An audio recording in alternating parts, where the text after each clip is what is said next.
ये है टीवीएस की तरफ से अपाचे RR 310 का एक नेकेड वर्जन जो कि है RTR 310। जी हाँ, ये एक बहुत मोस्ट अवेटेड प्रोडक्ट रहा है टीवीएस की तरफ से, जो सभी जो हो एंथुजियास्ट है या कह सके जो अपाचे नाम से स्पोर्टीनेस का एक पूरा एहसास आ रहा था जब हमने RR में देख चुके हैं। हम नेकेड में एक चाहते थे वर्जन, वो भी आए। तो अब टीवीएस ने वो जो वेट थी वो काफ़ी अच्छे से सस्पेंशन बना के रखा और हमारे सामने एक ऐसा प्रोडक्ट रखा है जो मुझे लगता है आपको बहुत पसंद भी आने वाला है। और काफ़ी चीज़ें इसमें ऐसी आई हुई है जो फर्स्ट इन सेगमेंट है, और सारी डिटेल बात करेंगे इस वीडियो में। मैं हूं प्रदीप सिंह और आप देख रहे हो इंजन्स ड्राइव।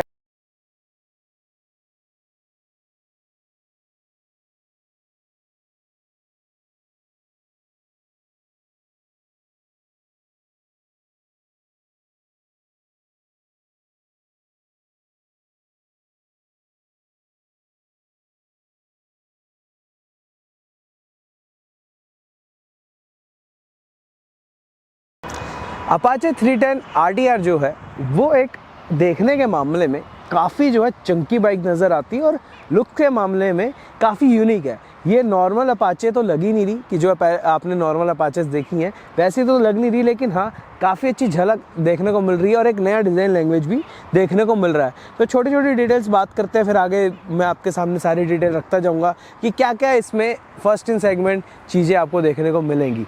सबसे पहले बात करें तो इसका जो लुक है या कह सके हेडलैम्प पार्ट है, ये हेडलैम्प पैनल है, ये काफ़ी बड़ा और मस्कुलर दिया गया है। अगर आप देखेंगे पूरा ये ऐसा स्कूप में आ रहा है। फिर यहाँ पर जो स्प्लिट जो है 12 LED स्लाइड दी गई हैं वे DRLs के साथ नीचे की तरफ, जो देखने के मामले में काफ़ी अच्छा और अग्रेसिव लुक आ रहा है सामने की तरफ से। ये थोड़ा सा याद दिलाता है अगर हम सोचें इस चीज़ को, जो डुकाटी की एक स्ट्रीट फाइटर है जो नेकेड वर्जन है, जो पहने वाले V4 का वर्जन आता है, वैसा कुछ यहाँ पर थोड़ा सा लुक्स आपको देखने को मिलेंगे। लेकिन फिर भी ये लुक काफ़ी अच्छा है क्योंकि यहाँ पर आपको TVS का लोगो जो है नहीं मिलता, एक यहाँ पर अब 3D जो है यहाँ पर आपको एक एम्बलम देखने को मिलता है, ऊपर RTR की बैजिंग और मड गार्ड काफ़ी अच्छा है। और यहाँ पर आपको अपसाइड डाउन फॉक्स दिए गए हैं और सामने की तरफ आपको वही 17 इंच का 110 सेक्शन का टायर देखने को मिलता है। अब हम थोड़ा सा पीछे आएंगे ना, तो यहाँ पर सबसे पहले जाने से पहले यहाँ पर बताऊँ तो इंडिकेटर्स का भी लुक्स काफ़ी अच्छे हैं। और पीछे आएंगे तो साइड प्रोफाइल में खासकर यहाँ की बात करी जाए तो यहाँ पर काफ़ी ज़्यादा यहाँ पर आपको पैनल्स देखने को मिलेंगे। सबसे पहले यहाँ पर देखेंगे ये रेडिएटर कवर दिया गया है ऊपर की तरफ, जहाँ पे DOHC की बैजिंग लिखी हुई है, और नीचे की तरफ इंजन प्रोटेक्टर दिया गया है, जहाँ पर मेन इसका एयर इनटेक यहीं से होता है। यहाँ से पूरा इसका एयर इनटेक है जो कि काफ़ी यूनिक है। इसमें एक काफ़ी अच्छी खूबी है क्योंकि ये जो इंजन है ये वेल जो है सेंट्रलाइज्ड है, यानी कि जो सेंटर ऑफ ग्रेविटी इसकी इतनी अच्छी मैनेज है कि यहाँ पर जो एयर फ्लो है वो बिल्कुल सामने की तरफ से दिया गया ताकि इसे फ्रेश और ठंडी हवा मिल सके, इंजन को हीट ना हो, जो कि एक रिवर्स इंक्लाइन इंजन जिसे कहा जाता है ये इंजन है। और हम देख चुके हैं इसकी परफॉर्मेंस कैसी है और काफ़ी ज़्यादा जो रेसिंग हो रही है TVS की जहाँ जहाँ यूज़ हो रही है चैम्पियनशिप में, काफ़ी अच्छा है। तो हम लुक्स पे आते हैं तो यहाँ पर आपको 3D जो है यहाँ पर बैजिंग देखने को मिलती है अपाचे की, जो कि स्टिकरिंग पे है। ऊपर टैंक काफ़ी छोटा सा चंकी सा दिया गया ऊपर से, लेकिन सामने की तरफ जो विंगलेट्स है काफ़ी वाइड देखने को मिल रहे हैं। यहाँ पर भी विंगलेट्स काफ़ी अच्छे देखने को मिल रहे हैं। एक टाइप्स ऑफ की एक फेयरिंग है, वो फेयरिंग काफ़ी अच्छी लग रही है, हैवी लग रही है इस पर। और बाकी यहाँ पर विजिबल वाइड जो है आपको ट्यूबुलर फ्रेम देखने को मिलता है। और ये सेपरेट जो है एल्यूमिनियम कास्ट जो है सब फ्रेम दिया गया है। ये अब इस इंडस्ट्री में आपने देखा होगा पहले भी, अगर KTM में भी अब इंट्रोड्यूस हुआ है, अब अपाचे यहाँ पे पहली बार इस चीज़ को यूज़ करा है किसी बाइक में, किसी इंडिया में जो ये मेड इन इंडिया बाइक में ये चीज़ यूज़ हुई है। तो डेफिनेटली ये सब फ्रेम भी लाइट है, काफ़ी अच्छा है। यहाँ पर आपको ये लुक्स में भी आपको अच्छा दिखता है और एक चंकी सा एग्जॉस्ट भी देखने को मिल रहा है। और पिछली की तरफ जो व्हील है वो थोड़ा सा आपको यूनिकनेस देखने को मिलेगा। येलो व्हील है, सामने का फ्रंट है, और येलोनेस जो है एक बम्बल बी का थोड़ा सा इफेक्ट दिखा रही है। अगर आपने ट्रांसफॉर्मर देखी है तो आपको थोड़ा सा लुक वैसा देखने को मिलता है। और रियर में आएंगे तो यहाँ पर ही मेन जो व्हील हगर है उसी पे ही आपको इंडिकेटर देखने को मिलता है। और जो टेल लाइट है वो स्प्लिट में दी गई है, तो ये भी काफ़ी अच्छा है, विद यहाँ पर काफ़ी अच्छे ग्रैब हैंडल्स दिए गए हैं। तो ये थोड़ी सी लुक्स के बारे में बात है, लेकिन मेन बात क्या आती है इस बाइक पे कि लुक्स के मामले में में डेफिनेटली ये आई कैचिंग है। मुझे तो एक जो चीज़ लगी, आपको कैसी लगी बताना जो कमेंट सेक्शन में। अब इसके बाद आपको बताते हैं इसकी डिटेल्स क्या क्या आ रही हैं इस स्क्रीन के बारे में और क्या क्या इक्विपमेंट यहाँ पर मिल रहे हैं। इस बाइक के अंदर ऐसे फीचर्स आपको देखने को मिलेंगे जो किसी भी सेगमेंट के अंदर या किसी भी बाइक के अंदर नहीं भी आए हैं, और कुछ ऐसे फीचर जो इस सेगमेंट में शायद ही देखने को आपको ना मिले या सिर्फ और सिर्फ टीवीएस ही आपको ऑफ़र कर सकती है। ऐसे फीचर्स इसमें मौजूद हैं आज।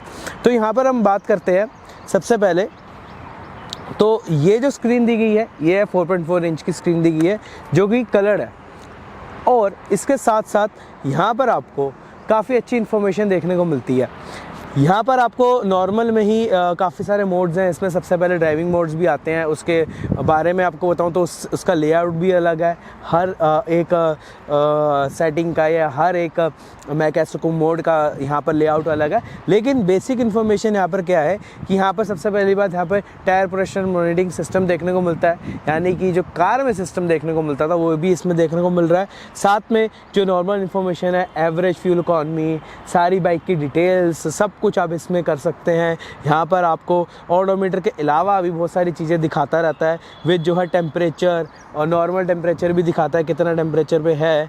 बाकी जो डिटेल्स हैं, जैसे कि बाइक के अंदर एक हेडलैम्प के अंदर भी फीचर है इसमें कि ये डायनेमिक हेडलैम्प है, यानी कि कभी अगर रात होगी तो अपने हिसाब से एडजस्ट कर लेगा, वैसी स्क्रीन भी एडजस्ट कर लेगी। जो आजकल ये चीज़ें बहुत कॉमन होती जा रही है, फ़ोन्स में आपको देखने को मिलती थी, ये बाइक्स में भी अब देखने को मिल रही हैं, जो कार्स में ये यूजुअली आप देखते थे। जैसा जो फीचर लिस्ट है इसमें, और बाकी जो कंट्रोलिंग है इसकी वो यहाँ से आप कर सकते हैं, जिसके ऊपर सबसे पहले एक अलग सा स्विच दिया गया है, वो है क्रूज़ कंट्रोल का। ये बहुत खासियत वाली बात है। क्रूज़ कंट्रोल इस सेगमेंट में बहुत ही मैं कह सकता हूँ ना मात्र ही बाइक होगी। खासकर अगर इंडियन मार्केट की बात करें तो ये वन ऑफ द बाइक है जो आपको इस प्राइस टैग पे क्रूज़ कंट्रोल ऑफ़र कर रही है। डेफिनेटली ये फीचर बहुत अच्छा है, मैंने यूज़ करा है, मैं आपको आगे भी वीडियो में दिखाऊंगा। बाकी जो कंट्रोल्स थे जो नॉर्मल आपको आरआर में देखने को मिलते थे, वैसे यहाँ पर कंट्रोल दिए गए जो स्क्रीन को आप कंट्रोल कर सकते हैं। बाकी यहाँ पर कुछ भी नहीं है, यहाँ पर आपको सिर्फ इग्निशन स्विच दिया गया है। और एक और बड़ी बात, अगर इसकी सीट्स के बारे में थोड़ी सी बात करी जाए तो इसमें जो है क्लाइमेट कंट्रोल सीट आती है। अब इसका टेक्निकल टर्म एग्जैक्टली तो मुझे भी नहीं मालूम है, लेकिन इसके पीछे साइंस ऐसी है कि वन ऑफ दी फर्स्ट ऐसी बाइक है जिसमें क्लाइमेट कंट्रोल सीट आई है। अगर आपने गाड़ी में देखा होगा वेंटिलेटेड सीट्स आती होंगी, तो बाइक में भी अब कुछ ऐसा ही सिस्टम दिया गया है। ये सीट गर्म भी होती है, यानी कि अगर आप ठंडे इलाकों में चल रहे हो और आपको नीचे से गर्माहट चाहिए तो मिल जाएगी, इसमें वो चीज़ है। अगर गर्मी में चला रहे हो, जैसे आपका अब थोड़ा सा मौसम अब गर्मी वाला हो रहा है, तो यहाँ से आपको अच्छी खासी अंडर सीट वेंटिलेशन भी मिलती रहेगी ताकि आपको स्वेटिंग ना आए। तो ये फीचर काफ़ी बेटर है और कह सकता हूँ मैं ये one of the first features में से एक है। सबसे पहले बात करी जाए तो यहाँ पर सीट हाइट 800 mm की दी गई है, जो कि RR 310 में थोड़ी सी ऊपर है, वो जो है 810 है। और यहाँ पर अगर आप एर्गोनॉमिक्स की बात करेंगे तो मेरे फुट्स जो है थोड़े से लोअर साइड पे हैं और हल्के से सेटबैक है, ज़्यादा नहीं है। और अगर आप देखेंगे तो हैंडल बार भी थोड़ा सा नज़दीक है, मैं उतना नहीं कहूँगा जो प्योरली नेकेड में होता है जैसे आपने KTM वगैरह में देखा, तो वैसा तो नहीं है, लेकिन काफ़ी अच्छा दिया गया है। और सीट्स के अंदर जो स्पेसिंग है, मैं कहूँगा ये उतनी ज़्यादा नहीं है जो एक्सपेक्ट कर सकता था मैं एक नेकेड से। उसका रीज़न ये है कि ये एक ही प्लेटफॉर्म पे बनी है जो RR 310 है, और यहाँ पर आपको स्प्लिट सीट की और पिछली सीट्स भी जो है थोड़ी हाइट पे है, तो उसकी वजह से थोड़ा सा रूम जो है उतना नहीं बैठता, सिर्फ इतना या इतना, मैं इतना ही हिल सकता हूँ। तो इस सीट पे रूम की हल्की सी कमी मुझे यहाँ पर देखने को मिली। बाकी यहाँ पर सीटिंग के मामले में कोई इशू नहीं है। अब यहाँ पर मैं आपको ना इसकी डिटेल्स बताता हूँ कि इंजन में क्या आ रहा है और क्या वेट है इसमें, सब चीज़ें। तो वेट जो है लगभग ये 160 kg के आसपास का वेट है इसका, जो बहुत अच्छा है, जो कि लगभग 10 किलो के आसपास कम है RR 310 से। और उसके बाद अब इसमें जो फीचर लिस्ट आ रही है जो एक्स्ट्रा ऑर्डिनरी है वो बहुत अच्छी है। सबसे पहली बात, अगर हम इसके इंजन के बारे में बात करें तो RR 310 से इसमें पावर थोड़ी सी एक्स्ट्रा है, ये लगभग अब 35.2 PS के आसपास की जनरेट करती है, जो करीब 34 PS था RR310 में। एंड टॉर्क भी हल्का सा इंक्रीज़ है, अब इसमें 28.7 न्यूटन मीटर का टॉर्क ये जनरेट करती है। तो डेफिनेटली ये रिवर्क करा गया है। उसका रीज़न क्या है, जैसे मैंने आपको बताया अभी स्टार्टिंग में, इसका एयर इनटेक में बेटर जो है थ्रोटल बॉडी रखी हुई है, तो यहाँ पर पावर और इसकी वाइब्रेशंस को भी लेके काफ़ी कंट्रोल हुआ है। तो इंजन के अंदर थोड़ी सी चेंजेस आपको देखने को मिलेगी, जो मैं आगे बताऊँगा। अब इसके बावजूद यहाँ पर इसमें फीचर्स लिस्ट के मामले में और भी फीचर है। जैसे हम ड्राइविंग के बारे में बात कर रहे थे, डुअल चैनल ABS एक तो स्टैंडर्ड चीज़ है ही है। उसके बाद यहाँ पर आपको, जैसे मैंने क्रूज़ कंट्रोल बता दिया था, ट्रैक्शन कंट्रोल भी इसमें मौजूद है। ये काफ़ी अच्छी बात है, जो हर तरीके से काम करता है। अगर आपकी बाइक कभी व्हीली लग गई आपसे एक्सीडेंटली तो भी एक्टिव हो जाएगा, अगर आपने स्टॉपी मार दी तो भी एक्टिव हो जाएगा, यानी कि आपको रोल ओवर होने से बचा सकता है। और आपको ये काफ़ी अच्छी सेफ्टी प्रोवाइड करती है बाइक, जो मुझे लगता है हर लेवल पे मतलब बाइक को स्लिप होने से रोकना, इन चीज़ों में काफ़ी अच्छा इसमें चीज़ें मतलब एक तरीके से सेफ्टी वाइज में काफ़ी अच्छी दी गई हैं।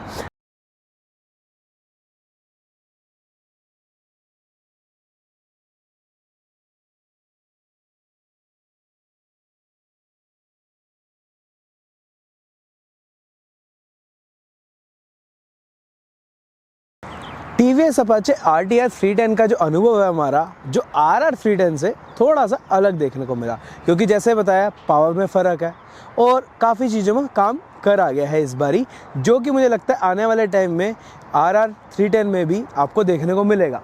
सबसे पहले बात करी जाए, जैसे मैंने आपको बताया कि यहाँ पर आपको डेफिनेटली जो कंपनी ने काम करा है यहाँ पे एयर इनटेक को लेके या इसकी वाइब्रेशन को लेके, वो डेफिनेटली यहाँ पे देखने को मिला है। वैसे तो इक्विपमेंट लेवल में आपको सबसे अच्छी बात यहाँ पर ये लगती है कि हर चीज़ का ध्यान रखा गया है, तो डेफिनेटली कंफर्ट इसमें अब पूरी तरीके से अब देखने को मिलेगा। लेकिन अब इंजन जैसे परफॉर्मेंस की बात करें तो उस हिसाब से वाइब्रेशंस भी आती हैं। तो लो एंड से सबसे पहले परफॉर्मेंस की बात करें तो लो एंड से इसकी परफॉर्मेंस थोड़ी सी बेटर है अपनी RR 310 से। हाँ, थोड़ा सा जो गेयरिंग है शॉर्ट लगी मुझे स्टार्टिंग की कुछ, क्योंकि ये नेकेड है तो यहाँ पर थोड़ा सा जो गेयर इश्यूज़ है हल्का शॉर्ट रखा गया है RR 310 से। बहुत माइनर है, फ़र्क है हल्का सा, क्योंकि ये लो एंड से ही पावर पुट ऑन करती है, लेकिन कहीं ना कहीं जो मिड रेंज में जाके एक अच्छा खासा बूस्ट मिलता है, टॉप रेंज में थोड़ी सी पावर डाउन होती है। क्योंकि यहाँ पर पूरा जो एक कॉन्सेप्ट है इस नेकेड वर्जन का, वो यही है कि सिटी के अंदर चलाने में बहुत अच्छी हो। तो इसी के लिए ना आप हायर गियर अगर लगा के चलेंगे करीब 50 के आसपास 6th गियर में भी, तो ये बाइक इतनी कैपेबल है कि वहाँ से भी आपको आसानी से निकाल के ले जाएगी और मतलब आपको कहीं पे भी लैगनेस का फील नहीं होगा। जी हाँ, डेफिनेटली ये चीज़ इसमें खासियत है कि मुझे लगा कि ईज़ी टू राइड है, लेकिन पावर इसमें अच्छी खासी है। टॉप रेंज में थोड़ा सा आपको लगेगा कि हाँ अब ये नेसेसरली खींच रही है या नेसेसरली वाइब्रेशन आ रही है, यहाँ पे हार्शनेस आनी चालू हो जाती है काफ़ी।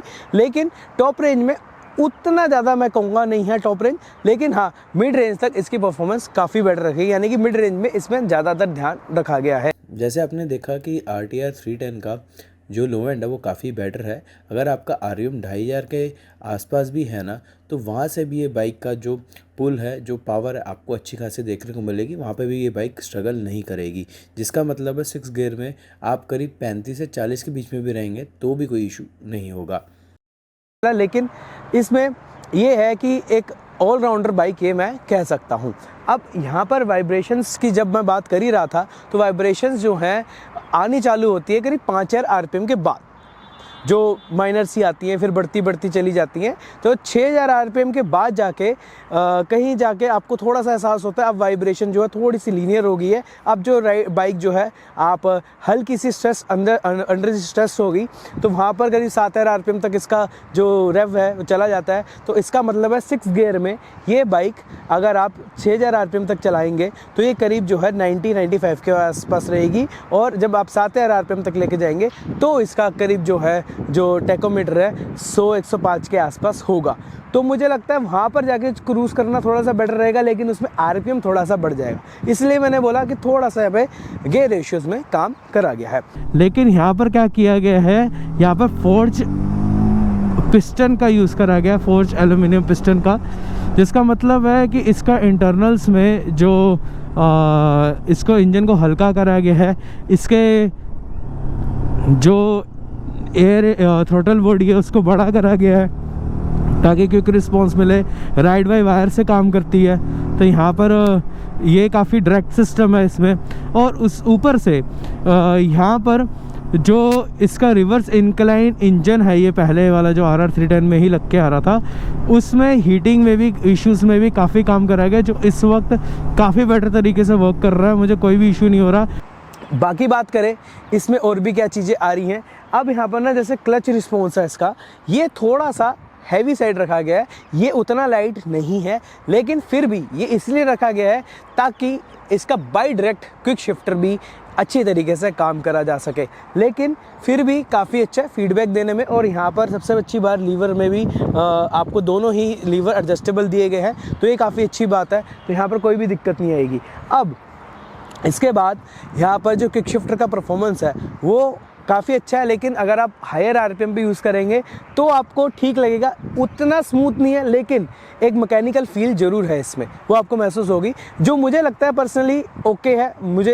मेरे लिए मुझे उतना इशू नहीं लगा वहाँ पर भी। हाँ, अब बात करते हैं सस्पेंशन लेवल की। सस्पेंशन लेवल यहाँ पर क्या है कि सामने का हल्का सा यहाँ पर सॉफ्टर रखा गया है, पिछला हल्का स्टिफर है, लेकिन उतना भी यहाँ पर स्टिफनेस नहीं है जो मुझे देखने को मिली, जो यूजुअली एक स्पोर्टी कैरेक्टर की बाइक्स में होती है, वो यहाँ पे हल्की सी मिसिंग थी।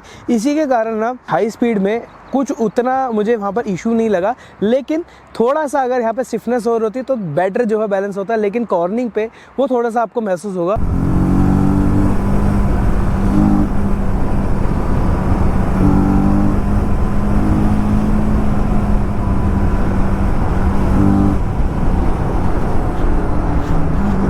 आपने जैसा देखा कि ना कोई बहुत ज़्यादा लीड नहीं करी, लेकिन एक चीज़ महसूस हो गई कि इसके जो फुट पैक्स है वो थोड़े लोअर है, जो बार बार मेरा पैर जो है टच हो रहा था ज़मीन से, तो ये चीज़ मुझे यहाँ पर देखने को मिली।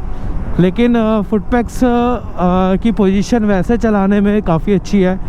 थोड़ी सी सेटबैक है, जैसे मैंने अभी आपको पहले बताया, तो यहाँ पर ये थोड़ा सा सिस्टम आपको देखने को मिलेगा। इनकी बात मैंने ख़त्म नहीं करी थी, यहाँ पर कॉर्निंग पे इतना बता दूँ, कॉन्फिडेंस आता है थोड़ा सा ना, शॉर्टर इसका व्हील बेस है, तो वहाँ पर आपको हल्का सा लगेगा कि इनिशियली थोड़ा सा कॉन्फिडेंस में हल्का सा फ़र्क महसूस होगा। वो इसीलिए क्योंकि अगर आप ना जब बाइक को अच्छे से जान जाते हैं, वैसे रबर बहुत अच्छी है, कोई इसमें इशू नहीं है, लेकिन एक डाइव बहुत जल्दी होती है, तो आपको वो थोड़ा क्विकनेस यहाँ पे महसूस होती है कि हाँ ये बहुत एजाइल मोटरसाइकिल है, तो ये थोड़ा सा देखने को मिलता है। लेकिन जैसे आपने देखा कि मैंने 80-85 तक आसानी से लीन डाउन कर लिया था, जहाँ पर इसमें मैं कह सकता हूँ कि लीन डाउन में इस मोटरसाइकिल में का वैसे भी जो अपाचे है या TVS है वो स्पोर्टीनेस में काफ़ी अच्छा काम कर रही है, तो यहाँ पर भी उन्होंने काफ़ी अच्छा काम करा है, नो डाउट।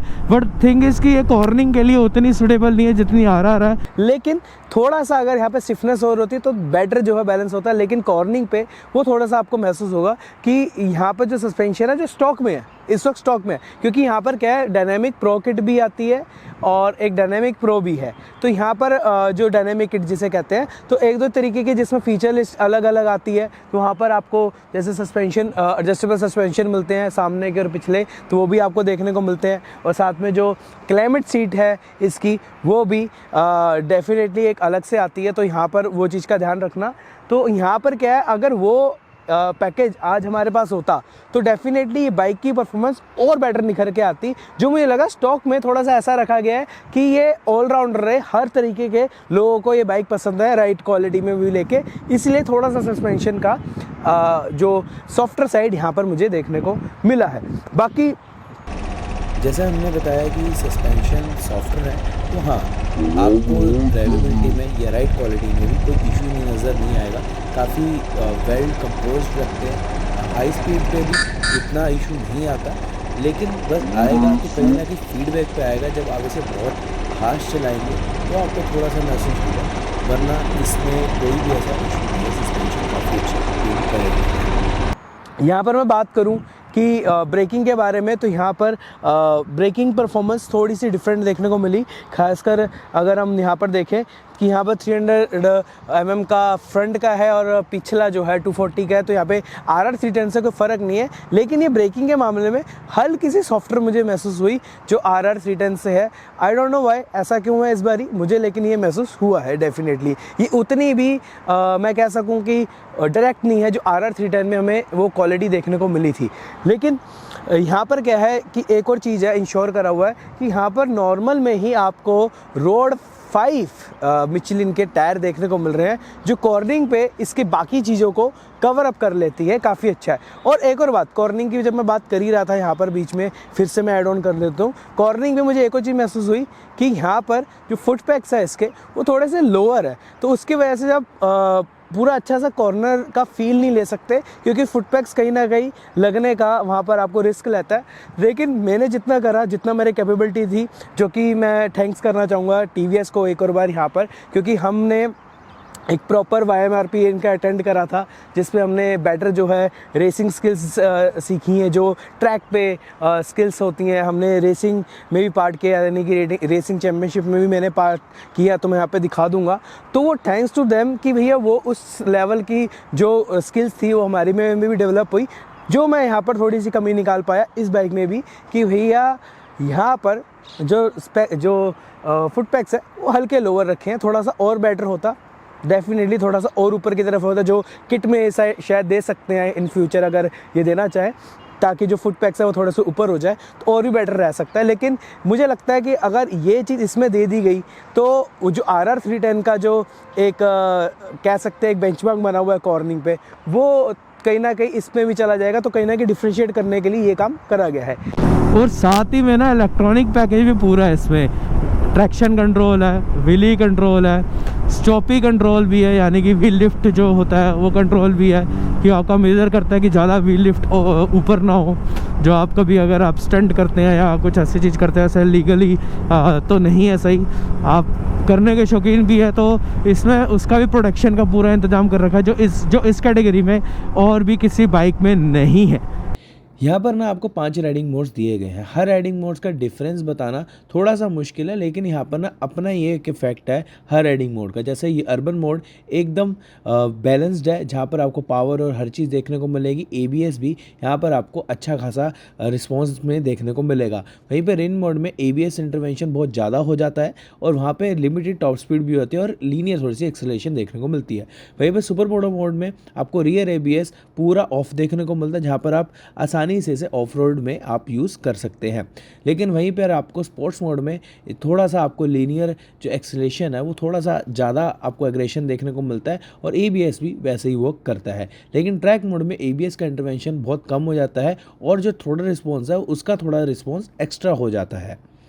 लेकिन यहाँ पर ना एक चीज़ कॉमन देखने को मिली, या कह सके एक ऐसी चीज़ देखने को मिली जो मुझे यहाँ पर बताना ज़रूरी लगा, कि यहाँ पर जो इंजन ब्रेकिंग है वो भी यहाँ पर वियर्ड देखने को मिलती है, क्योंकि ट्रैक मोड में हर मोड में इंजन ब्रेकिंग में भी थोड़ा सा डिफरेंस देखने को मिलता है, जो मुझे थोड़ा सा वियर्ड लगा। और क्रूज़ कंट्रोल भी है, मैं आपको क्रूज़ कंट्रोल करके दिखा रहा। क्रूज़ कंट्रोल ट्रैक में अवेलेबल नहीं है, तो मुझे यहाँ पर राइड मोड पे जाके इसे स्पोर्ट्स में करना होगा and then close the throttle and वो हो गया। तो अब मैं 60 पे चल रहा हूँ, तो मैंने क्रूज़ कंट्रोल एक्टिव कर लिया, नीचे आ गया सेट 65 एंड थोड़ा सा बढ़ाया 70 तक करा, तो ये 70 तक चलेगा। अब मुझे कोई भी थ्रोटल देने की कोई ज़रूरत नहीं है। इनफैक्ट जो इसकी कूलेंट सीट भी है वो भी मैं एडजस्ट कर सकता हूँ, लेकिन वो रुक के होगी। मैं आपको रुक के दिखाता हूँ, चलते हुए नहीं होगी बिल्कुल। तो जैसे ही मैंने ब्रेक का इंटरवेंशन लिया तो इसने वहीं पे ही जो क्रूज़ कंट्रोल है वो रोक दिया है। अब मैं ना यहाँ पर आपको दिखाता हूँ इसकी सीट कैसे ऑन होती है। नीचे जाओ, वैसे तो मैंने दिखाई दिया प्रेफरेंस, इसमें डायनामिक DRL वगैरह सबकी सेटिंग होती है। हम सीट पे गए एंड हमने फुल पे कर दिया, क्योंकि थोड़ी सी गर्मी है इस वक्त। और यहाँ पर हम गए तो अभी मैंने जैसे देख रहा अभी ऑन है, अभी मैंने सेट नहीं करा, मैं सेट कर दूंगा तो ये चल पड़ेगा। तो अभी हम चलते हैं थोड़ा सा लॉन्ग ड्राइव पे। अभी हम हाईवे की तरफ जा चुके हैं, तो यहाँ पर थोड़ा सा लॉन्ग ड्राइव पे करेंगे थोड़ा सा आपको सेंसर बताऊंगा कि हाँ आप लॉन्ग ट्रिप में कैसे इसको चला सकते हैं या कैसा इसका एंजॉयमेंट रह सकता है। तो मैं सीधा 6th गियर पे जाता हूँ, जहाँ मैं थ्रोटल पे करने की कोशिश नहीं करना। ये ऑन करा और 54 है, इसको मैं बढ़ाता जाऊंगा ऊपर कर करके, यहाँ से जैसे दिख रहा है ऊपर करूँगा।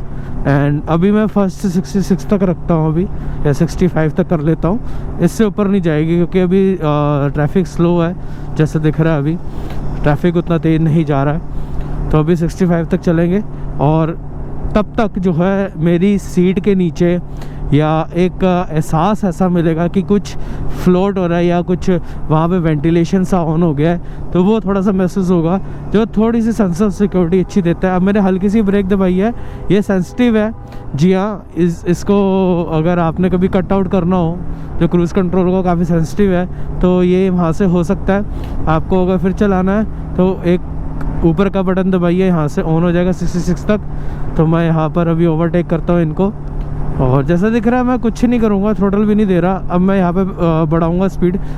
वैसे आप ना करें तो अच्छा है, वैसे आपको दिखाने के लिए है कि ये देखो, अगर मैं यहाँ पे दिखाऊँ तो यहाँ पे 70, 71, 73 ये इसने अपने आप ही ले लिया ऊपर।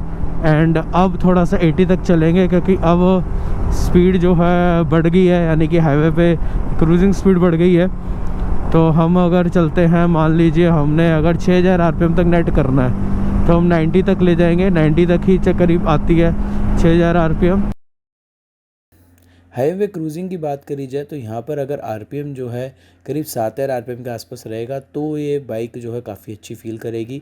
करीब जो है 100 एंड 105 के बीच में रहेगा, स्पीड तो काफ़ी बेटर रहेगा। साथ ही में अगर हम बात करें कंफर्ट की भी, तो यहाँ पर इस बाइक में कंफर्ट काफ़ी अच्छा है, उसमें कोई दो राय नहीं है, क्योंकि सस्पेंशन कंफर्टेबल है, सीटिंग पोजीशन भी काफ़ी अच्छी है, एंड कुशनिंग थोड़ी सी हार्ड है, वो बेटर है लॉन्ग राइड्स के लिए। तो यहाँ पे उतना इशू नहीं आएगा आपको। अगर आपको लंबी जर्नीज करनी है तो इस बाइक पे भी आराम से हो सकती है।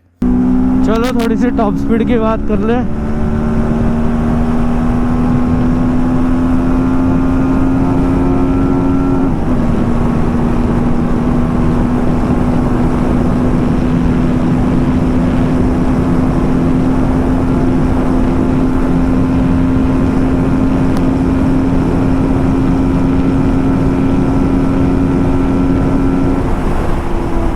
इतना कहूँगा कि यहाँ पर परफॉर्मेंस के मामले में मुझे लगता है थोड़ी सी सब्जेक्टिव चली जाएगी RR 310 से, जो कि स्पोर्टीनेस को अगर ज़्यादा प्रेफर करते हैं तो RR 310 ले सकते हैं, लेकिन जिनको ऑलराउंडर चाहिए डेफिनेटली परफॉर्मेंस के मामले में TVS अपाचे RTR एक ऑप्शन अच्छा रह सकता है। अपाचे RTR 310 आपको कैसी लगी है बताएं जो कमेंट सेक्शन के अंदर, हमारा रिव्यू भी कैसा लगा। लेकिन जाने से पहले मैं इतना बात बता दूं कि जो प्राइसिंग है इसकी यहाँ पर मैं मेंशन कर दूंगा, जो कि करीब 2.5 लाख के आसपास है, जो कि इस पर्टिकुलर वेरिएंट और कलर की है। लेकिन मैं इतना कहूँगा कि जो पूरी डायनामिक किट है, जो इसमें गुडीज़ आ रही हैं सारी, वो अब अलग अलग कैटेगरीज़ में बटी हुई हैं, वो मैं यहाँ पे मेंशन कर देता हूँ। लेकिन उसके बावजूद जो इसका प्राइसिंग है वो हायर चला जाएगा। तो मुझे लगता है कहीं ना कहीं वो प्राइसिंग जो है इसकी परफॉर्मेंस को लेके वो थोड़ा सा मुझे लगता है कि कहीं ना कहीं वो ज़्यादा हो जाएगा, क्योंकि फीचर लिस्ट इसमें मौजूद है डेफिनेटली, उसमें कोई कमी नहीं है, लेकिन प्राइसिंग फिर वहाँ पे बढ़ जाती है। तो वो थोड़ा सा मुझे एक क्राइटेरिया लगा, जहाँ पर आपको मालूम है KTM ड्यूक जो इससे और ज़्यादा परफॉर्मेंस ओरिएंटेड है और ज़्यादा वो अग्रेसिव है, इससे और भी बाइक्स हैं। लेकिन ये अपनी कैटेगरी के अगर अकॉर्डिंग की बात करूँ, 310cc कैटेगरी के अंदर बात करूँ, तो डेफिनेटली ये बाइक अपनी कैटेगरी, इस प्राइसिंग कैटेगरी में काफ़ी अच्छी है। जो फीचर लिस्ट अगर थोड़ी सी और सस्ती होती जो दूसरी किट्स के अंदर है उस प्राइसिंग के साथ, तो डेफिनेटली एक बहुत अच्छा ऑप्शन रह सकता है। अनटिल अनलेस एक नॉर्मल प्राइसिंग के हिसाब से एक बाइक काफ़ी अच्छी है। तो ये थी हमारी वीडियो RTR 310 के ऊपर अपाचे की। और आपको कैसी लगी बताएं जो कमेंट सेक्शन में। अच्छी लगी है तो प्लीज़ लाइक कर देना और सब्सक्राइब जरूर करके जाना चैनल को भी। Thank you for watching in this drive.